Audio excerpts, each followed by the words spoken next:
ఇవాళ సెప్టెంబర్ 30 తారీఖు కల్లా ఎన్నికలు నిర్వహించాలని చెప్తున్నావు. మళ్ళీ కోర్టుకు పోయి నాకు ఇంకా సమయం కావాలంటే ఏదా ఇప్పుడున్న పరిస్థితులను వివరిస్తే ఇస్తుంది. కానీ వీళ్ళ ఇంటెన్షన్ పుట్టుక్కున్న వీళ్ళకి 42% రాగల్లా. ఈ యాక్టింగ్ అంతా, ఈ ధర్నాలు, డ్రామాలు. నేను అడుగుతా ఉన్నా రాహుల్ గాంధీ, आप कह रहे हैं बिहार में वोट चोर के बारे में, इधर अपना सरकार रिजर्वेशन चोरी किया, रिजर्वेशन चोरी किया. आपने जो वायदा किया हमारा बीसी परिवार लोगों को 42% रिजर्वेशन, वो खत्म कर दिया अपना चीफ मिनिस्टर. इसके में वोट चोर के बारे में आप बार बार कहते ना, अभी बात करो. तेलंगाना मॉडल बात करो. राहुल गांधी जी, वोट चोर वर्सेस रिजर्वेशन चोर. रिजर्वेशन चोर है. कांग्रेस पार्टी ने रिजर्वेशन चोरी किया. हमारा रिजर्वेशन, हमारा हिस्सा. ఇక్కడ బీసీ ప్రజలు అర్థం చేసుకోవాల్సి, నేను మొదటి నుంచి చెప్తానే ఉన్నా. నేను శాసన మండలిలో కూడా మాట్లాడిన ఆ రోజే, బీసీ బిల్లు పెట్టే రోజే, మీకు ఆ వీడియో కూడా ఒక్కసారి చూడండి. తీన్మార్ మల్లన్న వట్టిగా మాట్లాడలే నేను. మీడియాలో వాళ్ళే, ఎడ్యుకేషన్ డిపార్ట్మెంట్ వాళ్ళే, పాలిటిక్స్ వాళ్ళే, సినిమా వాళ్ళే, ఐపీఎల్ వాళ్ళే, కాంట్రాక్టర్లు వాళ్ళే, ఫార్మా ఇండస్ట్రీ వాళ్ళదే, భారీ పరిశ్రమలు వాళ్ళవే, రియల్ ఎస్టేట్ వాళ్ళవే. మేము ఏడున్నాం సార్. ఇంకా మా బీసీలకు కంట్రోల్ బియ్యం, Indira mill, 2000 pension, Aarogyasri card sustain అవుతుంది. ఈ రాజ్యాంగం మాకు చెప్తా ఉంది, మిమ్మల్ని పైకి తీసుకొస్తామని చెప్తా ఉన్నది. ఈ బిల్లు ద్వారా పోయి 42% రిజర్వేషన్ వస్తుందా అధ్యక్ష? గుండె మీద చేసుకొని చెప్పమని ఇక్కడ ఉన్న వాళ్ళని. ఇది సాధ్యమయ్యేదేనా? ఎంతవరకు సాధ్యమని చెప్పడం ఒకసారి ఆలోచన చేయండి అధ్యక్ష. ఇది ప్రజలను మభ్యపెట్టడానికి కాదు, దేనికోసం అధ్యక్ష? ఇది రాజకీయాల కోసం కాదా? అందుకే ఈ వేదిక నేను చెప్తా ఉన్నా అధ్యక్ష, ఈ వాటాల ద్వారానో, ఈ కోటాల ద్వారానో కాదు అధ్యక్ష, ఈ తెలంగాణ రాష్ట్రంలో, ఈ దేశంలో బీసీలు అధికారంలోకి వచ్చినప్పుడే వాళ్ళ బతుకులు మారుతాయని తమ ద్వారా తెలియజేసుకుంటూ, నేను చెప్పిన దాంట్లో అక్షరం కూడా అబద్ధం లేదు. అక్షరం కూడా. వీళ్ళు దొంగ నాటకం ఆడుతున్నారు. ఈ బిల్లుల ద్వారా, ఆర్డినెన్స్ల ద్వారా దొంగ నాటకం ఆడుతూ ఉన్నారు. స్వతంత్ర కమిటీ పేరుతో మోసం చేస్తూ ఉన్నారు. డెడికేషన్ కమిటీ అని మోసం చేస్తూ ఉన్నారు. ధర్నాల పేరుతో మోసం చేస్తూ ఉన్నారని పదే పదే పదే పదే చెప్తూ వస్తూ ఉన్నాయి బీసీ సమాజానికి. ఇవాళ బీసీ సమాజం కూడా అర్థం చేసుకుంది. ఎస్, మల్లన్న చెప్పేది కరెక్ట్, మల్లన్న 100% కరెక్ట్ చెప్తుండ అనేటువంటి కంక్లూజన్కి ఇవాళ బీసీలు వచ్చారు. బీసీ ప్రజలారా, వీళ్ళు డెత్ సర్టిఫికేట్ తయారు చేస్తున్నారు 42% రిజర్వేషన్కి. నన్ను ఏం చేయమంటారో చెప్పండి. మీరే డిసైడ్ చేయండి. మీరు చెప్పండి ఏం చేయమంటారు.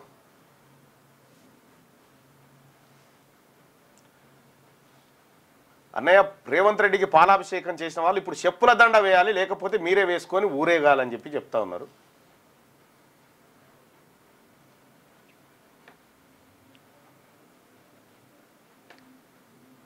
అన్న, గ్రౌండ్లో ప్రజలు రెడీగా ఉన్నారు మన పార్టీ కోసం అని చెప్పి చెప్తా ఉన్నారు. ఓకే,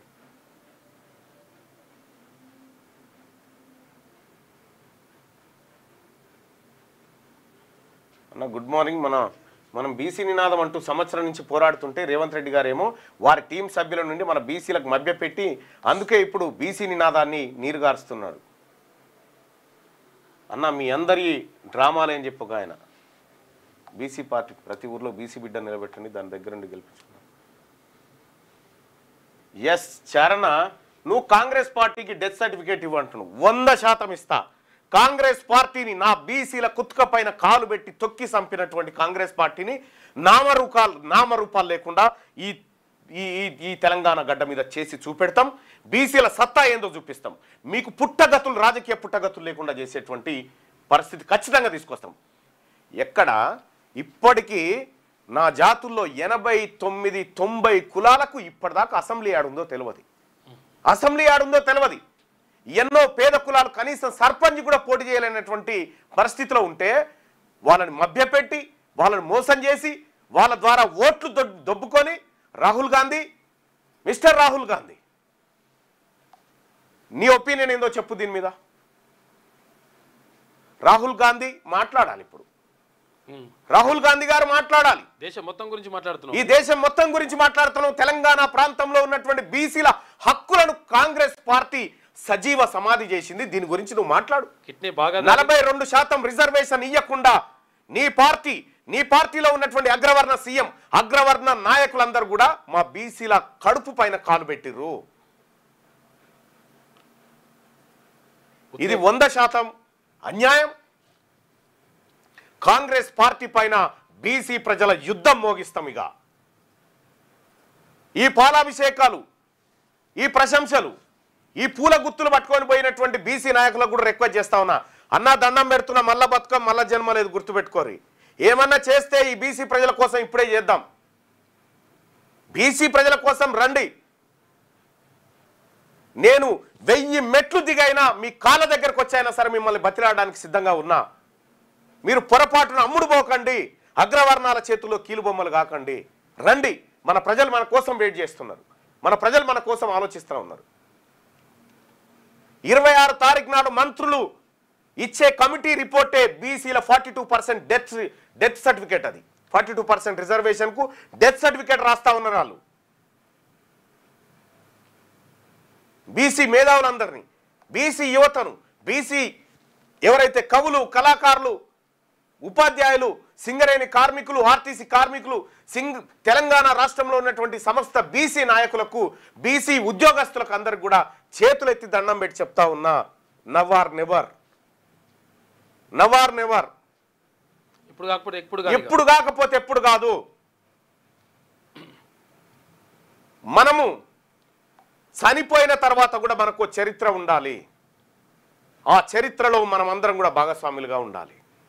దయచేసి దండం పెట్టి చెప్తా ఉన్నా, ఇక వీళ్ళ కథ మనకు అర్థమైపోయింది, వీళ్ళ భాగవతం మనకు అర్థమైపోయింది. నువ్వే ఎట్లా పసిగట్టినవు? మళ్ళా ఇది ముందే చెప్పినావు కదా, ఇది 4 నెలల కింద మార్చిలోనే చెప్పినావు కదా ఈ కుట్ర కుతంత్రాల మీద. ఎట్లా అంటే నేను చెప్పే సోదరులారా వినండి. ముఖ్యమంత్రి గారి అసెంబ్లీ స్టేట్మెంట్ మీరు గమనించిరా? అందులో ఎంత ఒత్తిడి ఉన్నా కులగణన చేసిన అనే మాట చెప్పిండు. ఎంత ఒత్తిడి ఉన్నా కులగణన. ఎక్కడుంది ఆ ఒత్తిడి? ఎక్కడ కులగణన చేయొద్దని ధర్నా చేయలే. ఏ పార్టీ కులగణనకు వ్యతిరేకంగా మాట్లాడలే. ఏ పార్టీ కూడా కులగణనను వ్యతిరేకించలే. ఒత్తిడి ఎక్కడి నుంచి వచ్చింది? ఒత్తిడి వచ్చింది జానారెడ్డి అగ్రవర్ణాల నుంచి. ఈ మాట మనకు చెప్పలే. చెప్పకుండా ముఖ్యమంత్రి గారు ఆ రోజే బీసీల పట్ల విషాన్ని నింపుకొని తయారై ఉన్నాడు. కాబట్టి బీసీ ద్రోహులైనటువంటి వీళ్ళని, బీసీ నయవంచకులైనటువంటి వీళ్ళని రాజకీయంగా సమాధి చేస్తే తప్ప బీసీలకు బతుకులు మారాయి. బీసీ ప్రజలారా తేలిపోయింది. శత్రువు ఎవడో చెప్పిన, నేను శత్రువుకు మనకు మధ్యలో గీత గీసిన, శత్రువు అక్కడున్నాడు మనం ఇక్కడున్నాడని చెప్పిన, ఇన్నేళ్ల దశాబ్దాల పోరాటంలో బీసీల శత్రువు ఎవడో గీత గీసి వాడిని అవతలకి నిలబెట్టి నీ ఓటే వద్దుపు అని చెప్పిన, ఇవాళ యువతల వైపు బీసీలను నిలబడ్డం, బరిగీసి ఈ యుద్ధం చేయాల్సిందే. పార్టీలు బీటీలన్నీ వదిలేసేది. పార్టీలు, వివిధ పార్టీలలో ఉన్నటువంటి బీసీ నాయకుల ఏ పార్టీ లేదు. మనమంతా ఒక్క తల్లి పిల్లలం. మనల్ని భారత రాజ్యాంగమే తరగతిలో వాళ్ళు ఒకే తరగతి వాళ్ళని చెప్పింది. కాబట్టి బీసీలంతా ఒక్కటే. బీసీల పేరు మీద బీసీలకు పార్టీ పరంగా ఇవ్వాలి అని డిమాండ్ చేసే బీసీ ద్రోహులు ఎవరైతే ఉన్నారో వాళ్ళ దిష్టి బొమ్మలు తగలబెట్టండి. ఇంత నయవంచననా? ఇంత మోసమా? మాట్లాడరా? ఎన్ని రోజులు బతుకుదాం అనుకుంటారు భూమి మీద? ఎన్ని రోజులు బతుకుతారు ఇంకా? ఇది తేల్చుకోవాల్సినటువంటి యుద్ధం. 26 తారీఖు రోజు మంత్రుల కమిటీ ఇచ్చే రిపోర్ట్ తర్వాత నేను ఇంకా స్పష్టంగా మాట్లాడతా. ఆ రోజు కార్యాచరణ చెప్తా.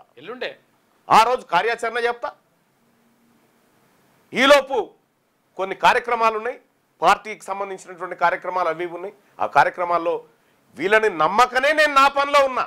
వీళ్ళని నమ్మలే, వీళ్ళ జోలికి పోలే. అందుకోసమే ప్రజలారా ఖచ్చితంగా బీసీల పార్టీ వస్తుంది. ఎన్ని కుట్రలు కుతంత్రాలు చేసి బీసీలను అనగదొక్కాలని చూసిన వీళ్ళెవరైతే ఉన్నారో వీళ్ళకు ఆ గతి తీసుకొస్తాడు. ఎంతో మంది ఎంబీసీ కులాలు, ఎంబీసీ ప్రజలు, ముస్లిం మైనారిటీలు, పేద వర్గాల ప్రజల కన్నీళ్లు గారుస్తుంటే ఆ కన్నీళ్లతోని వీళ్ళు డ్రామాలు ఆడుతున్నారు.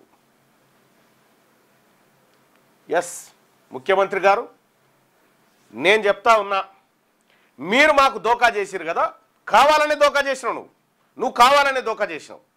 దీని వెనకాల ఎవడెవడున్నాడో వారి లిస్టు తయారు చేస్తాం, ప్రజాక్షేత్రంలో వేస్తాం, మీకు పుట్టగతులు చేయకుండా చేస్తాం, ఎక్కడ కూడా తట్టడి మట్టి మీకు పుట్టకుండా చేస్తాం. మమ్మల్ని అన్యాయం చేస్తారా? అమాయకులైన బీసీ ప్రజలు నోరు లేదు, అడగలేరు. ఇలా ఆ ప్రజల నుంచే నేను అడుగుతా ఉన్నా, ఆ ప్రజల మనిషిగా నేను మాట్లాడుతూ ఉన్నా. ఇలా మీరు పెట్టేటువంటి నయానో భయానో బేరసారాలకు ఒక్కరిద్దరు లొంగుతుండొచ్చు, కానీ ఈ సమాజం ఆత్మగౌరవంతో బతకాలని కోరుకుంటున్న వాళ్ళు మెజారిటీ మేధావులు బీసీలు ఇవాళ తయారైతా ఉన్నారు. ఎంత కుట్ర, ఎంత నయవంచన! స్వతంత్ర కమిటీ, డెడికేట్ కమిషన్, ఆడికి పోయి ఢిల్లీకి పోయి ధర్నాలు, రైళ్లు కట్టకపోడు, పూలదండలు. నేను అడుగుతా ఉన్నా, ముఖ్యమంత్రి గారు, మీ మన్మన్ మీద ఒట్టే చెప్పు, ఇయ్యాలన్న ఉద్దేశం నీకుండేనా? నేను ఒట్టే చెప్తా ఉన్నా, నా పిల్లల మీద నీకు ఇయ్యాలన్న ఇంటెన్షన్ లేదు, ఇయ్యాలన్న ఇంటెన్షన్ లేదు. నువ్వు కరుడు కట్టిన రెడ్డివి, నువ్వు కరుడు కట్టినటువంటి బీసీ వ్యతిరేకివి, కాబట్టి నువ్వు ఇయ్యవు. నాకు అర్థమైపోయింది. ఇంత మోసం నేను ఎక్కడ చూడలే.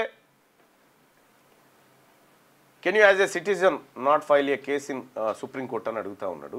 ఇది ప్రభుత్వం చేయాల్సిన పని. 42% ఇస్తాన్నది కాంగ్రెస్ పార్టీ, ఇక్కడ బీజేపీ పార్టీయో. నీవు 42% రిజర్వేషన్ తీసుకొచ్చినప్పుడు ఇక్కడ ఏ పార్టీ అయితే ఈ కాంగ్రెస్ పార్టీకి వ్యతిరేకంగా మాట్లాడుతూ అప్పుడు మేము చూసుకుంటాం. భారతీయ జనతా పార్టీ మాట్లాడుతుందా, బీఆర్ఎస్ మాట్లాడుతుందా, ఇంకెవరు మాట్లాడుతారో మేము చూసుకుంటాం. నువ్వు ఆ ప్రయత్నమే చేయలే. ఇలా బీసీల ద్రోహిగా ఏ ముఖం పెట్టుకొని కాంగ్రెస్ పార్టీ కోటేయమని తిరుగుతావు? రేపు పొద్దున గ్రామాల పొంటి ఏ ముఖం పెట్టుకొని వస్తావు? మా ఉద్యోగాల మీద, మా విద్య మీద, మా స్థానిక సంస్థల రిజర్వేషన్ను నువ్వు జీవసమాధి చేసి, అయ్యా మిమ్మల్ని మీ ఆశయాలను బొందబెట్టినోని నేను నా ముఖం చూసి ఓటేయమని చెప్తావా? ముఖం ఉన్నదా ఇవాళ ప్రజల్లోకి రావడానికి? ఎక్కడ ఏడబెడదామో చెప్పండి. మీ మంత్రుల బృందం అంతా ఉంది కదా, ఈ మంత్రుల బృందాన్ని సెక్రటేరియట్ కాడ ముంగట పీటలు వేసి కూర్చోబెట్టు, నేను ఒక్కనే వస్తా, ఈ ప్రజల తరఫున నేను మాట్లాడతా, మీరు సమాధానం చెప్పండి. మోసం, ఇంత దగ ఎక్కడ కూడా చూడలేదు ప్రజలారా, బీసీ ప్రజలారా. మన బీసీలనే కులం కుంపటి వ్యక్తి మనం విడదీస్తారు, మళ్ళీ అగ్రకులాలే గొప్ప అని చేసే విధంగా చేస్తారు. అందుకే మన బీసీ వర్గాలు అందరూ చాలా జాగ్రత్తగా ఉండాలి భయ్య, చాలా జాగ్రత్తగా ఉండాలి. అందుకోసమే వాళ్ళని ఎప్పుడు కూడా నేనైతే నమ్మను. నేను ముఖ్యమంత్రి రేవంత్ రెడ్డి గారు నేను నమ్మను, ఆయన నన్ను నమ్మడు. నేను పక్కా బీసీల పక్షపాతినే. బీసీ ప్రజలారా, ఇక ఇది వీళ్ళ కథ తేలిపోయింది. 26 తారీఖు నాడు మన డెత్ సర్టిఫికేట్ మనం తెచ్చుకోవాలి. 26 తారీఖు నాడు ఉంది, ఎల్లుండి 26 తారీఖు నాడు బీసీల రిజర్వేషన్ డెత్ సర్టిఫికేట్ రాబోతా ఉంది. దాని గురించి మాట్లాడుకుందాం, దాని గురించి చెప్తా ఏం జరుగుతూ ఉందనేది. ఇంత నయవంచన.